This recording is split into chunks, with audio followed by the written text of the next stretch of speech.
Mga katanungan sasagutin, mga alalahanin lilinawin. Ito ang programang Tulay Nyo sa serbisyo publiko. Ako po ang inyong kapatid, Cheryl Cosim. Sagot kita. At napapakinggan nyo po kami sa 92.3 Radyo 5 True FM. Dito tayo sa totoo. At live din po tayo sa Facebook page ng True FM. Today, usapang pag-ibig po tayo mga kapatid. Hindi love life ha, kundi yung home development mutual fund. Simula po kasi noong Pebrero, dumoble na po yung buwan ng hulog, 'di ba, sa pag-ibig.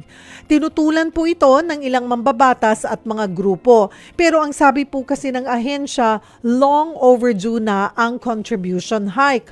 Dodoble din naman daw ang savings at mas mataas na cash loan ang pwedeng ma-avail. At isa po sa kanilang pautang program ay yung tinatawag na multi-purpose loan o MPL. Hihimayin po natin yan maya-maya lamang kasama po ang pag-ibig.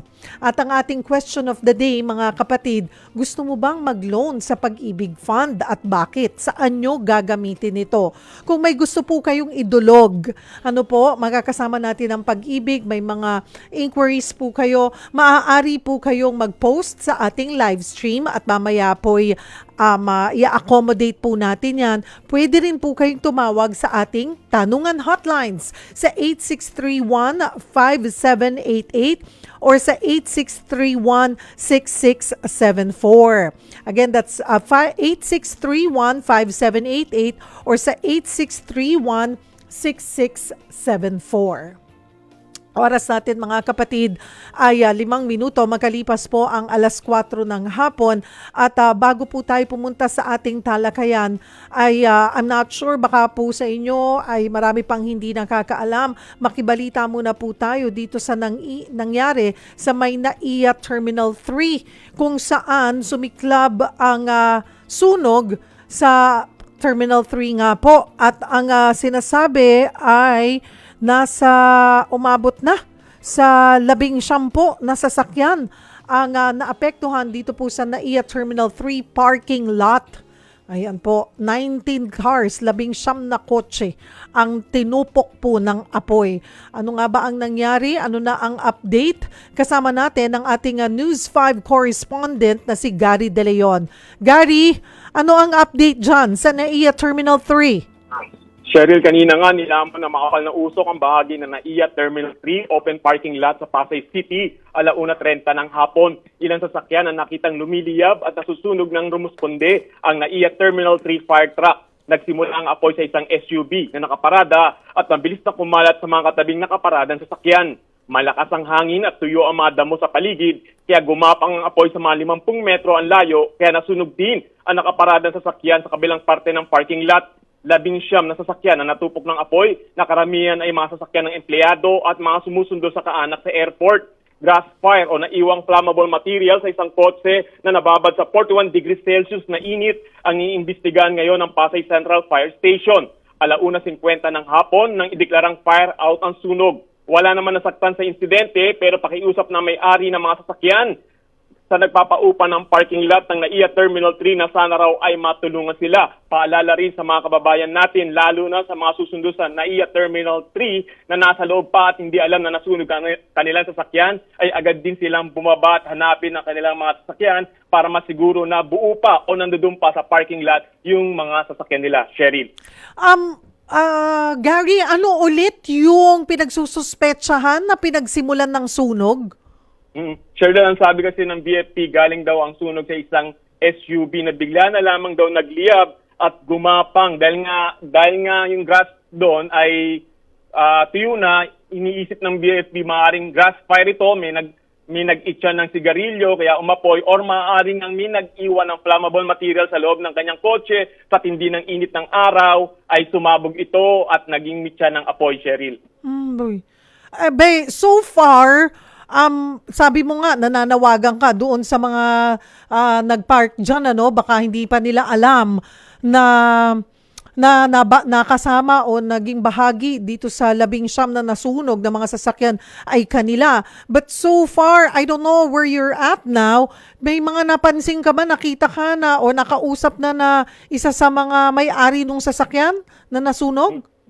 Siyempre, meron tayo nakausap isa empleyado dito na pasugod na patakbo nga. Kasi yung area ng, dalawa kasi yung parking lot na yan, yung isa sa arrival area, yung isa naman doon sa departure area. Usually, yung pinakasunog doon sa may area ng pinaka-arrival area, yung nasa right side, yun yung nasunog, ano. So may napatakbong isang empleyado at ano na nga siya, nandulumo siya dahil syempre first car niya yun tapos nakita niya nasusunog at ang ano na lang niya, ang pakiusap na lang niya ay makuha yung mga dokumento ng kanyang sasakyan para makapag-claim siya sa insurance at nakikiusap din siya sa nagpapaupa ng parking lot na tulungan sila kasi hindi nga naman biro mawawala ng sasakyan pero yung mga kababayan natin na nasa loob pa ng Terminal 3 na hindi nila nabalitaan o wala silang pakialam sa nangyayaring sunog dun sa labas ay magugulat na lang sila kasi Cheryl, yung mga sasakyan, mga brand new, magaganda. Hindi ito yung mga ordinaryong kotse lang. Ito yung iba rito, mga SUV na talagang brand new at magaganda talaga na natupok lamang ng ganun-ganun, Cheryl.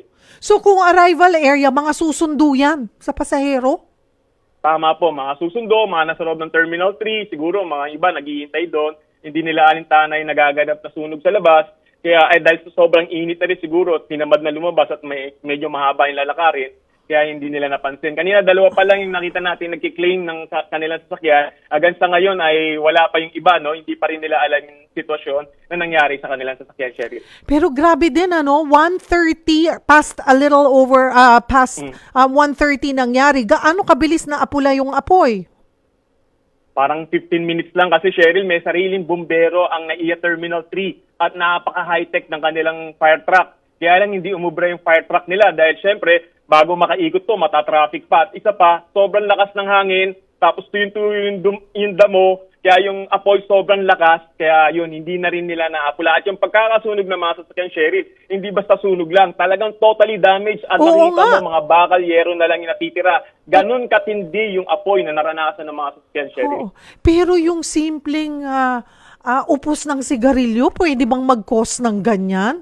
Siguro nga, galing sa isang sasakyan na sumabog na lang, baka may nakaiwan ng I'm not sure, I don't know, any gadget na bigla na lang, di ba, na sobrang nababad sa init ng araw, yung namang nag-iwan, baka naiwan, hindi naman ina-expect dahil kung nasa arrival area, hindi nila inisip na ganun lang kabilis na mag-iinit. Pwedeng, ano yan, di ba? Yung yung inalangan nila, Cheryl, maaring lighter, alcohol, o power bank na maaring sobrang init kasi, sobrang tirik yung araw at nakasentro doon. Open kasi siya At tuyo na lahat yung lugar, kaya maaari talagang mag-spark kung sakaling merong something na pwedeng masunog doon sa loob ng sasakyan. Matagal na rin pinapaalala yan na huwag tayong mag-iiwan ng mga bagay na pwedeng sumabog, masunog sa loob ng ating mga sasakyan kahit brand new yan kasi yung init na nararanasan nga natin ngayon, Cheryl, maaari magpasiglab ng pasunog ng ating sasakyan.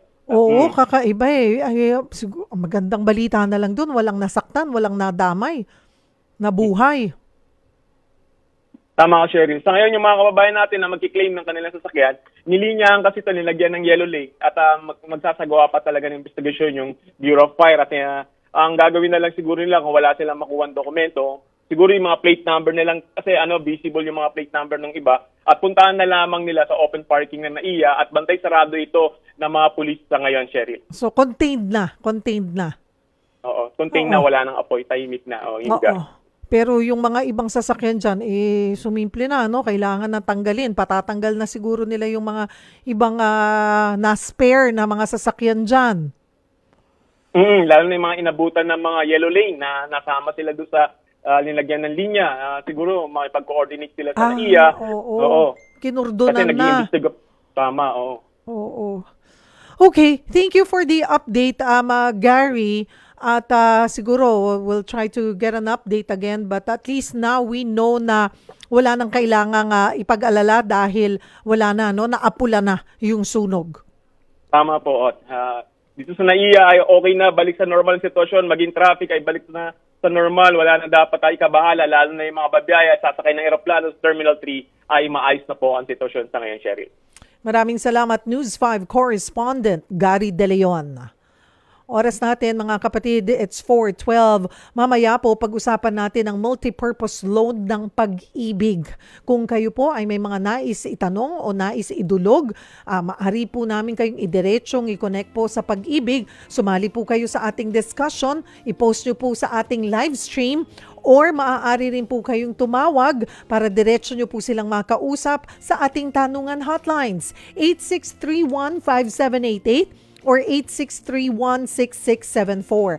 Again, that's 8631-5788 or 8631-6674. Huwag po kayong bibitaw. Magbabalik ang programang Sagot Kita.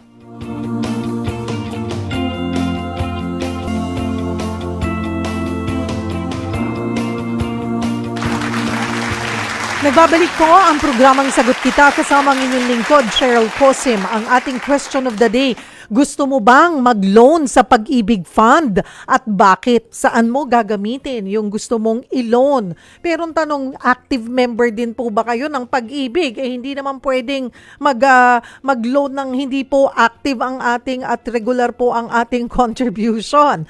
So dapat po sinisiguro nyo po na regular po ang inyong pagko-contribute. Okay. Ayan, mag-post lamang po kayo sa ating live stream. Live po tayo sa Facebook page po, of course, ng True FM, maging ng inyong lingkod, Sagot Kita with Cheryl Cosim. And also, you can call us sa ating tanungan hotlines para diretso po namin kayo may connect sa Pag-ibig. At live via StreamYard, kasama na po natin si Attorney Karen Lay Garcia. Siya po ang Vice President ng Public Relations and Information Services Group ng Pag-ibig. Attorney Garcia, magandang hapon po. Salamat po sa inyong oras. Magandang hapon po, Ms. Cheryl, at salamat po sa pag-imbita. Opo, marami pong interesado and it seems like ang Pag-ibig medyo aggressive ngayon sa pagpapautang. Gusto nyong maraming umutang sa inyo kasi maging ako, ilang beses din ako nakatanggap ng messages na pwedeng mangutang nung multi-purpose loan. Pero mamaya natin pag-usapan yan. Pag-usapan muna natin, attorney, ito pong yung contribution natin, di ba? Yes. Dumoble na po ito eh. Kailan po ba ito ipinatupad at magkano na po ang hulog ngayon? Ito po ay pinatupad noong Pebrero. So from 100 pesos po, naging 200 pesos na po ang contribution sa Pag-ibig Fund. 200 pesos each po from the employer and the employee. Kaya ang suma total po niya ay nagiging 400 pesos ang savings ng kada Pinoy na manggagawa kada buwan. Kapag naman po self-employed, katulad po namin, mga talent, self-employed po kami, o kami po yung tinatawag na voluntary member. So, ibig sabihin po nun, buong 400 pesos po ang iso-shoulder namin. Yun po yung minimum. Tama po, no?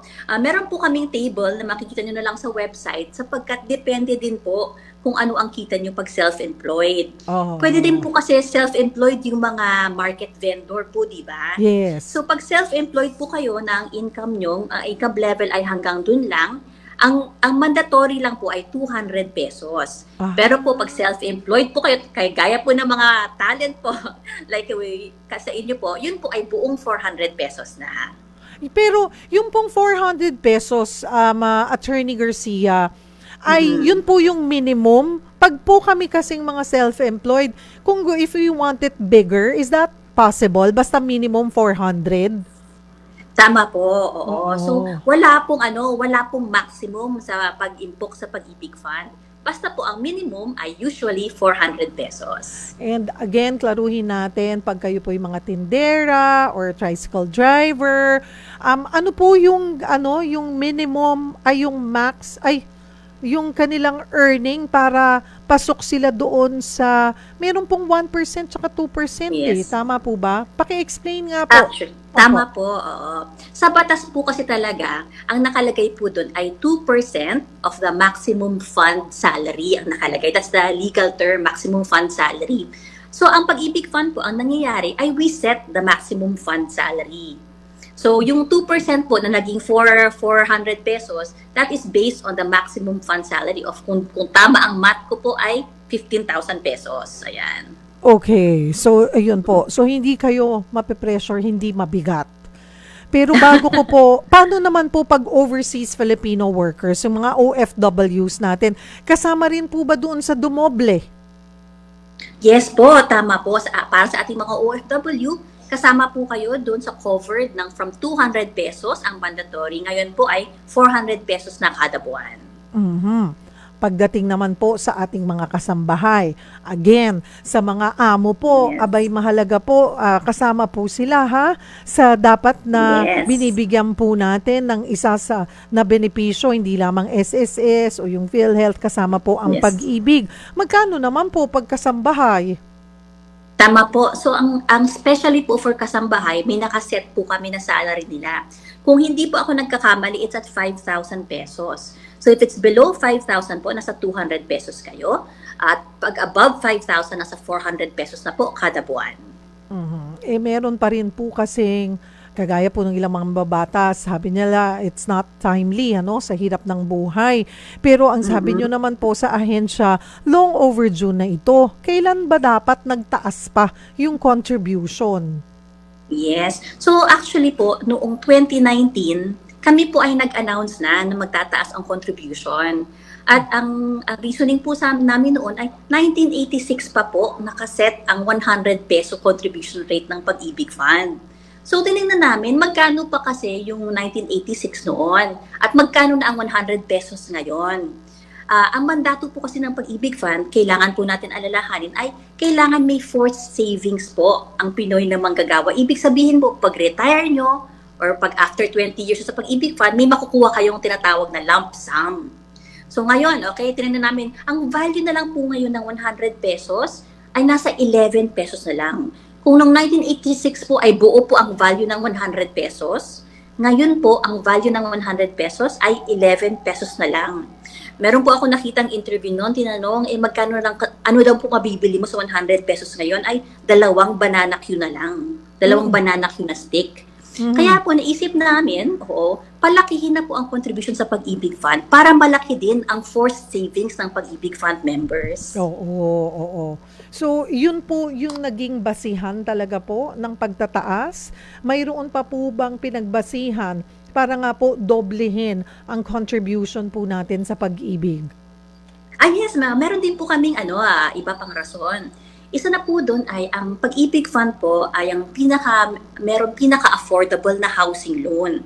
So mababa po ang housing loan interest rates namin. Para sa ating minimum wage workers, it is as low as 3%. Ikumpara nyo po sa merkado, nagsisimula po yan sa 7%.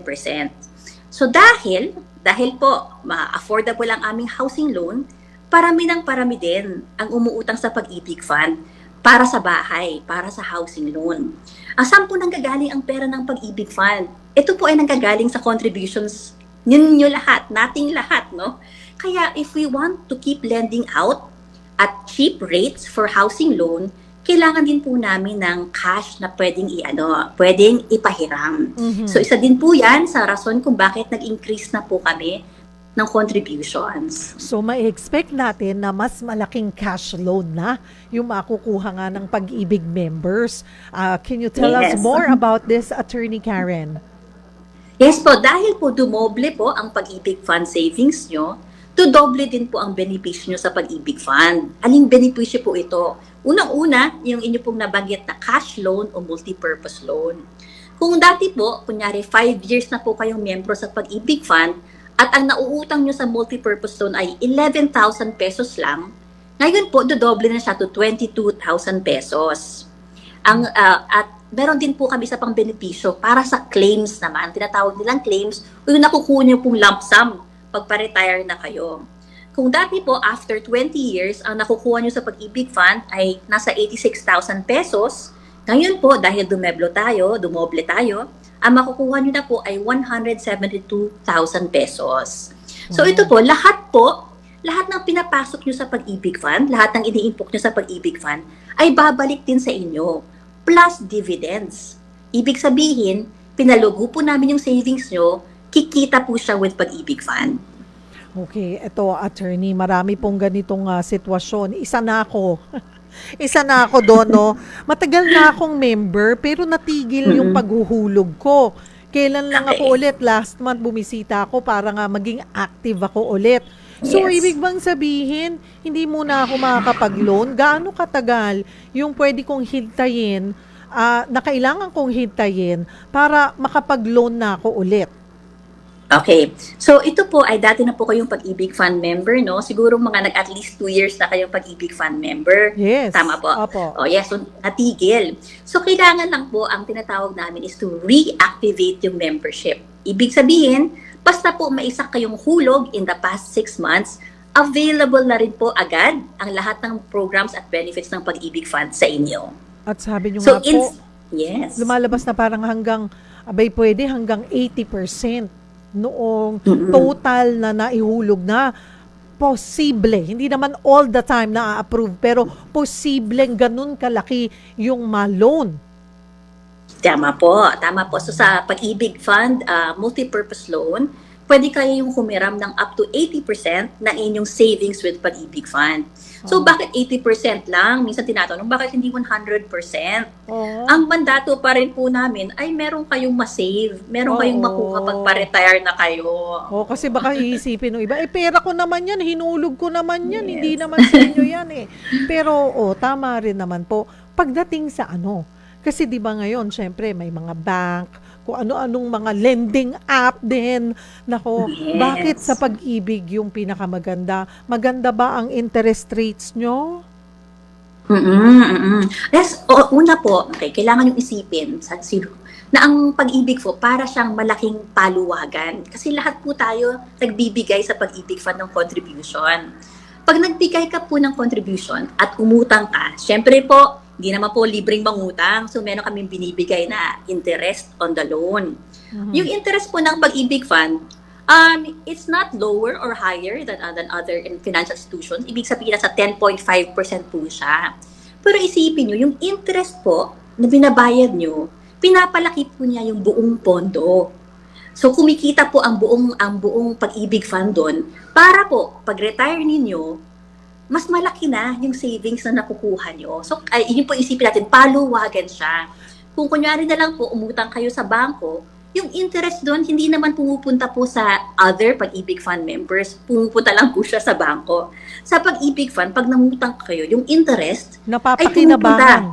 tama po, bumabalik sa lahat ng Pag-ibig Fund members. Ayun naman pala. Yun naman pala yung kagandahan.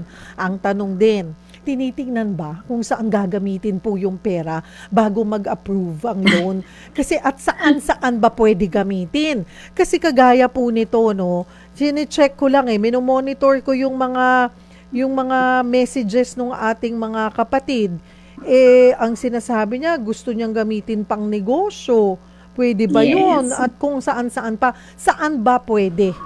Oo. So, hindi na po namin kinikilatis sa Pag-ibig Fund kung saan nyo gagamitin ang pera.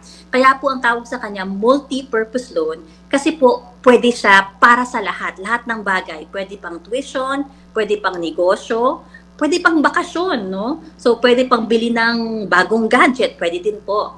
Kung dun sa form po ay nakikita nyo, tinatanong namin, saan nyo gagamitin yung pera, ay gusto lang po namin malaman kung ano po ang importante sa inyo para makatulong kami.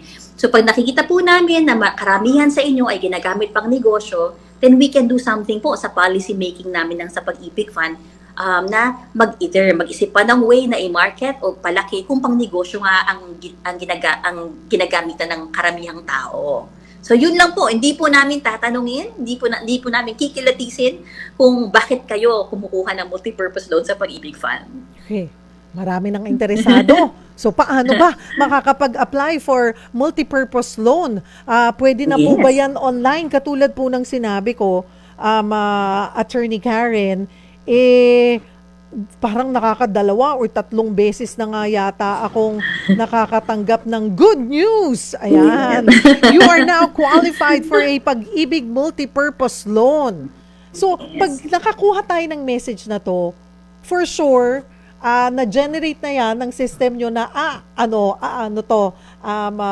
pwede. Qualified. So, hindi na ako mangangamba Yes. dyan na, Tama po. ayan, sure na kasi nakatanggap ako. Yes. Tangi ko na lang malalaman ay kailangan ko malaman ay magkano ba ang pwede. So, paano ba mag-apply? Okay, so madali lang po yan. Ang Pag-ibig Fund po ay parang hybrid pa rin po kami. Ibig sabihin, pwedeng online, pwede sa branch. Okay, unahin po natin yung branch. Pag pumunta po kayo ng branch, kailangan po i-accomplish nyo lang yung multipurpose loan application form. Okay, one page po yan, pero back to back. Ang importante po dun ay nasa likod. Okay, baka po hindi kasi masyadong napapansin. Doon po sa likod, pag kayo po ay employed, meaning may boss po kayo, kailangan po yan papirmahan sa HR ninyo. Bakit? Okay, meron po kasi tayong batas na nagsasabi na pag nangutang kami, okay, kailangan po nakakatanggap pa ang empleyado ng take-home pay ng at least 5,000 pesos. Ibig sabihin, di nyo pwedeng utangin lahat ng sweldo nyo. Pambayad na lang ng utang ang sweldo nyo. So, social protection po yan ng ating national government na kailangan may take-home pay ang kada sa atin ng at least 5,000 pesos. At pag kumemra po ang inyong employer, ibig sabihin, sinasabi niya sa Pag-ibig Fund na siya na ang magre-remit ng bayad sa Pag-ibig Fund. So, through salary deduction, pwede. Okay? At yung employer niya ang magre-remit ng monthly amortization sa Pag-ibig Fund. So, wag pong kalimutan yung second page. Okay? Pangalawa po, please bring ID. Okay? Lagi pong kailangan ng ID sa government transaction kasi we want to make sure na kayo po mismo, okay, ang nangungutang ng meron po kasi minsan hindi na naaalala na ako ba o ay umutang. Hindi ata ako yan. Kaya kailangan namin ng ID to verify your identity. Pag andun na po kayo, papa-apply din po kayo ng cash card. Okay, ano po yung cash card? ATM po siya. Kasi po, pag na-credit na namin yung proceeds ng multi-purpose loan nyo, sabihin lang po namin, pwede na po kayo pumunta sa kahit sa ang ATM, i-withdraw nyo na yung loan proceeds. Ayan, that's the first way, First way via going to any of our branches. Yung pangalawa po, online. Punta lang po kayo sa aming online portal called Virtual Pag-ibig. Ayan. Ano ang requirements pag sa Virtual Pag-ibig? Unang-una, kailangan po may cash card na kayo. So, importante po yung cash card. Pag may cash card na po kayo, okay, i-input lang yung details ng cash card. I-scan po yung form, yung multipurpose loan application form, o picturean nyo po yung multipurpose loan application form, tapos ipa-upload together with your ID. Yung ID po, kailangan kita yung mukha nyo, yung pangalan nyo, at yung signature ninyo. Ayan. So, pag in-upload na po yan, natatrack nyo po sa Virtual Pag-ibig kung asa na yung application nyo. Kunyari po, okay, submitted, pwede pong approved, tas pwede pong credited. So ayan po hindi na po kayo kailangan mag-abala at mag-follow up kasi nakikita niyo na po yung status. Okay, how long po ba bago ma-credit yung loan proceeds? Ang joke po namin sa Pag-ibig Fund, pasok ang umaga, pag sa hapon credited na po. Okay, pero usually po 2 working days. 2 working days po. Yes, kuha niyo na po ang loan proceeds sa multipurpose loan. Ayan, napakadali naman po pala, pinasimple para sa ating mga miyembro. Paano po ang bayaran nun? Kung kunwari po, sabi nyo nga po, automatic i-debit yan kung employer ka. Paano pag self-employed or voluntary member? Yes, okay. Pag self-employed po, okay, pwede ulit kayong pumunta ng branch, pero hindi po namin yung ini-encourage kasi sayang sa pamasahe. Kaya marami po kaming collection partners. So, pwede po kayong magbayad through GCash, pwede kayong magbayad through M. Duwilier, pwede kayong magbayad through Meralco Business Centers, SM Business Centers, at marami pa pong iba. Hindi ko lang po maalala lahat. But we have plenty of collection partners. Yung term naman po ng loan, baka naman 6 months or agad-agad sisingilin nyo rin po kami. Paano po ba ang terms dyan? Yes. Ang Pag-ibig Fund Multipurpose Loan po, may automatic siya, tawag namin automatic, na 2 months grace period. So, ibig sabihin, kung January ka, for example, nag-apply, February ba maniningil na kami? Hindi pa po. Okay. March ba maniningil na kami? Hindi pa. Hindi pa. Yan. Tama po. So, April pa po ang first na monthly amortization due. So, may breathing room po kayo. Okay. May mga nagtatanong din, attorney. pwede bang i-renew yung loan kahit na may existing pang loan sa Pag-ibig? Okay, mukhang suki po ito. Maraming salamat po. Yes po, no, pwedeng i-renew ang loan. Tawag po nila renewal. Pero, okay, ano yung condition kung kailan ka pwede mag-renew?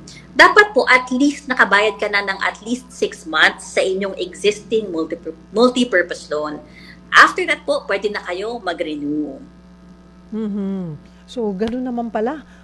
Kadali lamang po. Abay mga kapatid, break lamang po tayo ng kaunti. Kung may mga gusto po kayong klaruhin, itanong, idulog po kay Attorney Karen Lay Garcia ng Pag-ibig. Abay, sali po kayo sa ating discussion. Maari nyo pong i-post yan sa ating live stream. May mga ilan na po ako nga nababasa. At katulad nga ito, baka po gusto nyong paghandaan na Attorney Karen, may loan daw siya sa Pag-ibig mga 15 years ago na. Paano yun? Kaso, Sir Ernesto Casiano, baka gusto nyo pong klaruhin. Ano nga ba? Anong ginawa? Ano nangyari? Nahinto ho ba kayo on the 15th year? Or nakabayad naman ho ba kayo ng kalahati? Or hindi nyo po nabayaran at all? Sige nga po, padala nyo po kami ng mas detalyado. Ano po, na background on your utang. And again, ang maganda pong balita dito sa multipurpose loan, abay, wala naman pong pakialam kung saan po ang Pag-ibig, kung saan nyo gagamitin ito. Of course, they're gonna ask you, they just wanna know where you, pero hindi po ito ang basihan, magiging basihan kung i-approve po nila kayo or hindi. Ano po? Kasi yung iba, di ba, sabihin natin, gagamitin natin for home improvement. Nako, kagaya sa bangko, pag sinabi mo yan, nako, kukuhanan ka pa ng floor plan, materials, nagagastusin, kailangan pirmado pa ng engineer. Ang gusto mo lang naman, paayos yung bubong mo or yung alulod, doon mo lang naman gagamitin. Pag sa bangko, ganun pa po. Pasensya na mga bangka, but magkaiba po kasi talaga ang Pag-ibig at sa mga bangko, kumpara po natin sa mga probably requirements or siguro talagang it's designed po para madali sa mga miyembro. And the good thing about the multipurpose loan, the way I see it mga kapatid, di ba ang daming mga lending app na nalulunod po kayo sa laki ng interes, hinaharas po kayo. Ang maganda po dito, within 2 to 3 days, matatanggap nyo na po yung inyong loan. Isa po yan sa nakikita kong advantage ng pagiging active member po ng Pag-ibig. Minsan kasi, di ba, yung mga sa government, hindi natin masyadong binibigyang halaga yung lalo na kung hindi ka empleyado, nakakalimutan natin, di ba, mga kapatid. Kasi pag empleyado ka, automatic yan, wala kang choice. Pero tayo, bukas na lang, tsaka na lang. 'Di ba? Pero ang laki pala po din ng tulong na maaaring maibigay sa atin sa panahon na nagigipit tayo, which is I think isa to sa pwedeng sagot nga dito sa mga walang, hindi ko naman po nilalahat, pero karamihan po talaga itong lending app mapang-abuso, mapanamantala. 'Di ba? Nasa-stress na po kayo sa kung paano nyo mababayaran sa laki ng utang. And malay nyo, yung 2 days nila, 2 to 3 days, maging 1 to 2 days, abay makikredit na po yung ating inuutang na multipurpose loan. Ilan lamang po yan doon sa mga nakuha natin na mga impormasyon. So, you might wanna check your membership, double check your membership. Baka matagal na po kayo katulad ko. Kailan lang po ako ulit nag-renew or nag-start maghulog ulit dahil nakaligtaan ko na. Huwag niyo po akong gayahin.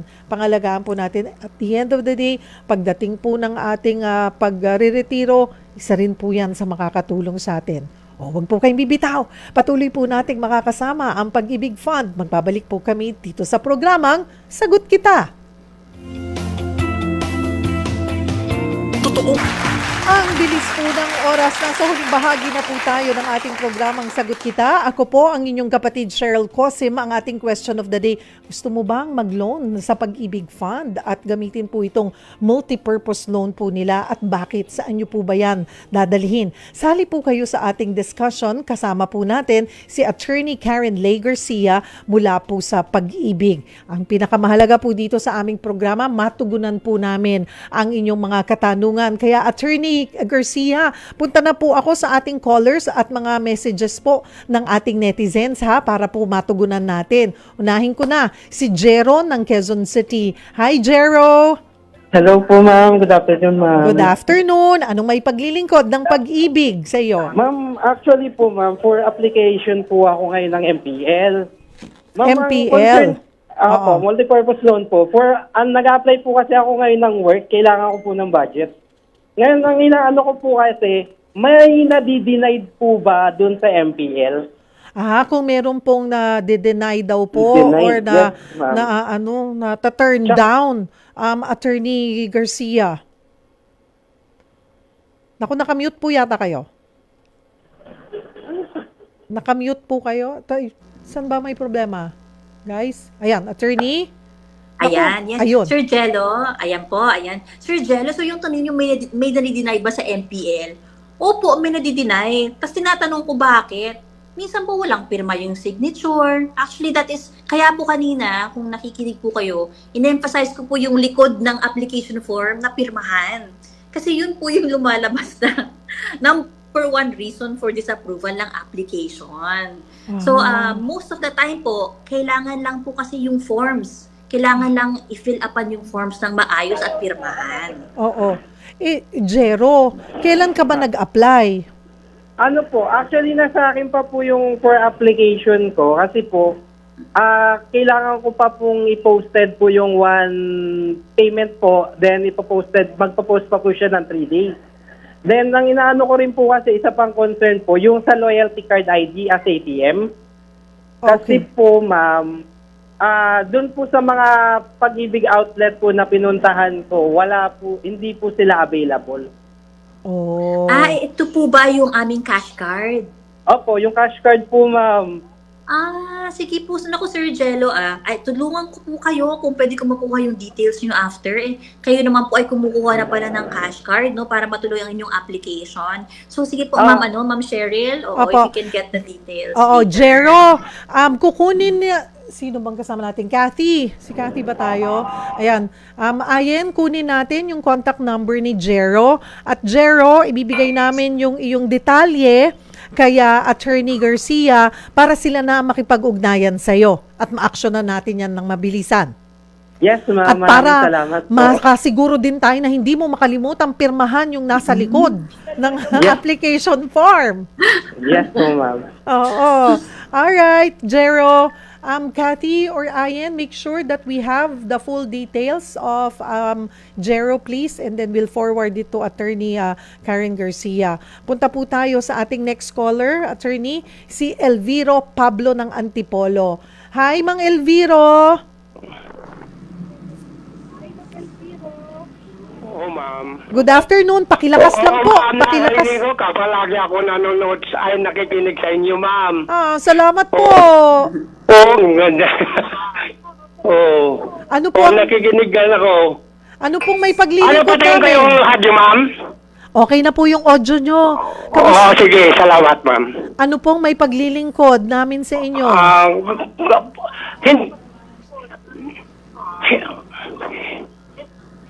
Hindi pa ako nag-apply, ma'am. Ay, hindi pa ako member ng pag-ibig. Gusto ko nang mag-loan. Okay. Pero miyembro po kayo ng pag-ibig. Hindi pa, ma'am. Ay. Magme-member pa lang. Never pa po kayo nakapaghulog. Hindi pa, ma'am. Kung maghuhulog pa lang. Pag po kayo'y magmimiyembro pala, ilang taon na po tayo? 58, ma'am. 58. 58. Paano Oo. po ba yun, Attorney Karen? Kasi mas mabuti pong kayo makakapag-explain. Kasi alam nyo, Tama. Tatay Elviro, kailangan 2 taon muna po kayong miyembro bago po kayo makautang. Oo, ma'am. Kung naman, sabi nila hanggang 65. Oo. Tama po. O, yan po. Sige, Attorney Karen. Sige nga po, explain natin kay Tatay Elviro. Sige, ito po, Tatay Elviro, maraming salamat po at kahit 58 na po kayo at talagang gusto nyo po maging member ng Pag-ibig Fund. Tama po, no? Ang Pag-ibig Fund membership po ay hanggang 65 years ma'am. old. Kung kayo po ay magiging membro ngayon, makakakuha pa rin kayo ng benepisyo. So, ganito na lang po ang pwede nyo gawin para maging Pag-ibig Fund member. Unang-una, pwede na po yan online. Punta lang po kayo sa aming website, www.pag-ibigfund.gov.ph. Tapos may click lang po doon, may tab po doon nakalagay, Be a Member. Okay, sa Be a Member po, kailangan lang yung i-fill upan yung form. Online po lahat pwede. Tapos mag-upload ng isang ID at antayin po ang aming text. Okay? Pag text po namin, ibibigay po namin sa inyo ang inyong Pag-ibig Fund Membership ID. Ito po ay parang tin. Parang tin po siya, no? It will be 12 digits starting with the number 1. Okay?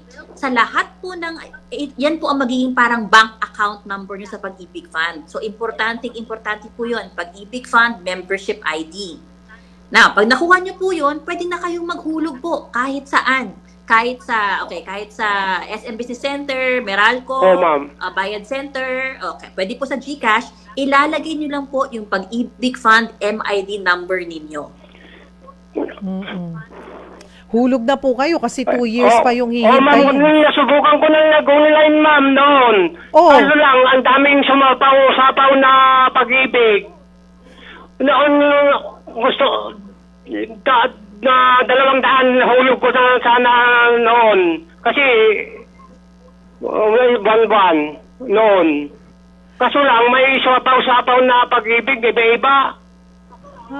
Ganito, suggest ko po, Tatay Elviro. Diyan ako din naniwala noon, ma'am. Tatay Elviro, siguro po, for now, kung hindi naman po kayo mahihirapan, meron po bang pwedeng sumama sa inyo at magpunta po kayo sa pinakamalapit na Pag-ibig office at sisiguraduhin na lamang po namin na maa-assist po kayo ng Oo, tama? ma'am, mas maganda, ma'am. Okay. Sige po. Tatay Elviro. Kasi yung tuhod ko pa, pero gumagaling na naupira yung tuhod ko, ma'am. Ganito na lang, Tatay Elviro. Kukunin po namin yung inyong kompletong detalye, maging ang contact number, at ititrace natin saan po ang pinakamalapit na Pag-ibig office po dyan sa inyo, at papa-assistihan po kayo ni Attorney Garcia. Ma'am. Okay po ba yon? Ma'am. Sa Cubao ba, ma'am? Cubao dito sa Masinag. Saan po ba mas malapit sa inyo? Nandito na ako, malapit na ako sa Masinag, ma'am. Sige SM po. Masinag. Masinag daw Okay. po, attorney. Ganito po. Sige po. Bibigay po namin yung inyong contact May ba number. doon sa palengke? Sige po. Tatay Elviro, basta maghintay po kayo ng tawag or ng message. Okay, mas maganda, puntahan ko na lang. Opo. Mas maganda, ma'am. Punta ako sa Lunes, ma'am. Pwede na yun. Basta hintayin nyo po yung message ng Pag-ibig, ha? Ganun ba? Okay, salamat, ma'am. Thank you, ma'am. Kung sinong hahanapin yung tao. Thank you, Tatay Elviro. Sige po, Tatay Elviro, pa-assist po namin kayo. Maraming salamat. Nakakatuwa, di ba, attorney? Kahit na 58, siniisip niya, pwede pa ako hanggang 65, bakit ba? Oo, nakaka-touch po yun. Sabi niya hanggang 65 naman pwede. Alam Maraming na. salamat po, tatay. Oo. Ayan po. Ibibigay po namin yung kay Jero at kay Elviro na contact numbers, attorney. Dito po tayo sa ating pangatlong caller bago po tayo pumunta sa mga message po ng ating netizens. Sige po. Si Ching Mon ng Laguna. Hi, Sir Ching! Yes, ma'am. Good afternoon po. Good afternoon. Ano pong may paglilingkod namin? Ma'am, bala ko sana mag-do ng yung para sa housing program. Housing loan, housing improvement. Kaso nakabil na po ako ng housing loan. Ngayon, gusto ko nang ipagawa sana yung na loan po yung housing. Okay. Gano'n na po kayo katagal na miyembro ng Pag-ibig? Yung matagal na po yung ma'am mga nasa 8 years. Ilan po? 8 years po. 8 years. Tapos regular po ang inyong paghuhulog. Opo nga. Ay, very good. Ang gusto nyo po ngayon ay home improvement loan. Opo. May iba po bang klaseng loan for home improvement loan or pwede po yung multipurpose loan, Attorney Karen? Oo, tanong ko po, Sir Ching. Pwede naman po kasi ang multipurpose loan para sa home improvement. Okay, ang kaibahan lang niya ay sa housing loan po, di ba? Mas mataas hanggang 6 billion pesos pwede. Ang home improvement po, pag sa through multipurpose loan, up to 80% ng inyong impok sa pag-ibig fund ang pwedeng utangin. So, tingnan po natin, gaano po kalaki yung naisip nyong gagastusin para sa home improvement ninyo. Kung hindi naman po siya ganun kalaki, baka po pwedeng i-multipurpose loan na lang natin. Ano po ba ang plano nyong i-improve? Searching. Yung extension sana sa harapan ng bahay ko. Ay, gusto nyo magkaroon ng extension? Opo. Okay. Kailangan nga housing loan po yan, no? Idaan sa housing loan. Ayun. So, okay po. Sige po, let us, ang kailangan lang po kasi sa pag home improvement po ang hinihingi sa amin, nagbibigay po kami ng cash. Ito po yung, Ma'am Cheryl, ito yung kailangan namin kilatisin. Ibig sabihin, kailangan makita namin na yung pera ay gagamitin talaga for home improvement. So, medyo nahiya naman ako. Na-mention nyo kanina, kailangan ng Yung sa building bank. plans. Oo. Ito po yun. Ito po sa pag-ibig fund. Okay, mali pala ako. Oo. Okay. So, ito po, kailanganin din namin makita yung building plans. Okay. Ayun. Para sure kami, yung home improvement po kasi, binabase po namin yung amount na maloloan nyo dun sa bill of materials. Ano po yung bill of materials? Di ba meron po tayong mga arkitekto, linalagay nila, ito yung kailangan mong bilhin. Parang dalawang plywood for example, magkano ang gastos niyan, ito yung total. So yun po yung ginagawa naming basihan para makita namin kung magkano yung kailangan mo para sa home improvement loan. Yun po, additional po yan. Alam niyo po yung proseso na kasi nakapag-housing loan na po kayo. So ito po lang naiiba pag home improvement. Kailangan po yung building plans at bill of materials. Searching. Tapos na ba yung existing loan mo sa pag-ibig? Itong housing loan ko, ma'am, nasa 5 months pa lang po eh. 5 months pa lang. Sabi turnover lang po. Yes. Pwede po ba yun? Dalawang loan? Pwede po yun, no? Basta Ay, po ang pwede. maximum namin ay 6 million pesos. Oo, pwede po. Pwede pong dalawang loan. Basta ang maximum ay 6 million pesos. Kada tao. So, searching. Abay, nakapag first move ka na ba? Or kay gusto mong i-endorse ka namin para maasistihan ka ng tama at makumpleto mo yung dokumento mo? Sige, balak ko kasi pumunta na lang ng birth ng pag-ibig para malinawan talaga kung gano'ng dapat. Oo, tama. O yun, mukhang sanay na rin naman po kayo. Pero pwede po pala. Pwede po yun. Kahit na meron na kayong housing loan, pwede pa ulit mag-apply for home improvement. Okay? Okay po, ma'am. Salamat po. Alright, searching. Maraming salamat. Salamat po. Okay, dito na po ako. Bibilisan ko 2 minuto na lang, attorney. Ayan, si Ognoy. Hirap naman ang pangalan nito. Ayan, ako po si Kenneth. Ayan, si Kenneth Yongko mula sa Bacolod. Ayan, mula pa sa Bacolod. Gusto ko po sanang tanungin yung Pag-ibig Loyalty Card Plus sa Bacolod ay parating ubos po. Pabalik-balik ako pero walang available na Loyalty Card Plus. Pwede po bang gawin na lang online ang application ng Pag-ibig Loyalty Cards Plus? Tapos ipadala na lang sa amin? Sige po, Sir Kenneth. Paumanhin po at laging nauubusan kami ng supply ng Pag-ibig Loyalty Card Plus. Maraming salamat po at gustong-gusto niyong kumuha. Pwede bang online?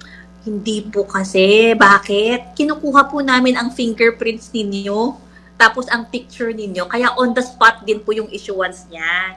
So, pagpunta po kayo ng branch, on the spot na binibigay. Sige po, ilalapit ko po to na we have been working hard naman po with our suppliers. Hindi lang po namin in-expect na magiging super popular siya. Maraming salamat po sa inyong nagustuhan kumuha ng Pag-ibig Fund Loyalty Card Plus.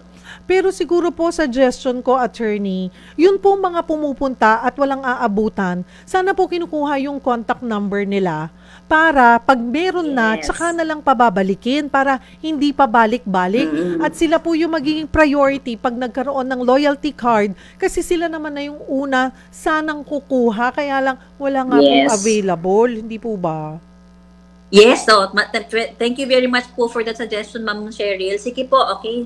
we can try to do that. Ayan. Si Delia Cabrera, pwede bang mag-refund ng mga naihulog? Voluntary po. Hindi nire-refund. Pera mo yun, Delia. Pero hindi ko lang alam paano yung proseso for any emergency kung wala pa pong retirement age. Pwede po bang kumuha or pwede po bang i-withdraw yan? Yes, okay. Meron din po, no? So, sabi po kasi natin, ang sa Pag-ibig Fund ay forced savings. Sinabi ko po kanina, makukuha upon retirement or pag naka 20 years na kayo sa Pag-ibig Fund. Meron naman po ibang emergency na pwede niyong i-withdraw kahit hindi pa kayo pa-retire or hindi pa kayo naka 20 years.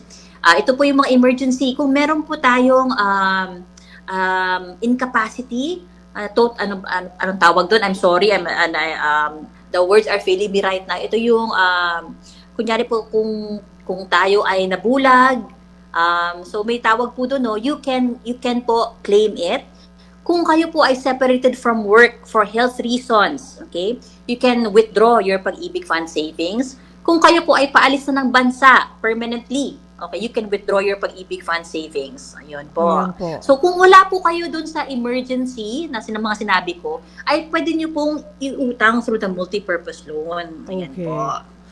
Attorney, wala na tayong oras, sayang. Pero, pasensya na, Melly, si Jessie, si Edita Corpus, si Ramel, pwede po bang isend po namin sa inyo yung link ng ating live ngayon sa Facebook?